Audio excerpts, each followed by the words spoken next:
तो in the world of geopolitics ऐसा fall out कहीं नहीं देखा गया, ऐसा भूचाल टीवी पे पहली बार देखा गया, जहाँ पे दो एलाइज, और मैं एलाई इसलिए कह रहा हूँ क्योंकि इसके पहले ट्रम्प के पहले जो बाइडन सरकार थी वो यूक्रेन को एक एलाई मान के चल रही थी।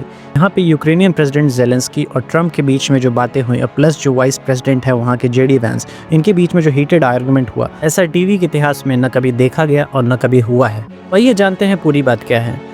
तो ये मीटिंग है फ्राइडे की, जहाँ पे जेलेंस्की पहुंचे हुए थे व्हाइट हाउस में, जहाँ पे ये दोनों डील करने वाले थे क्रिटिकल मिनरल्स पे। इसके साथ साथ ट्रंप ने ये भी कहा कि वो एक डील पे काम कर रहे हैं जिसमें रशिया और यूक्रेन के बीच में सुलह करा दी जाए।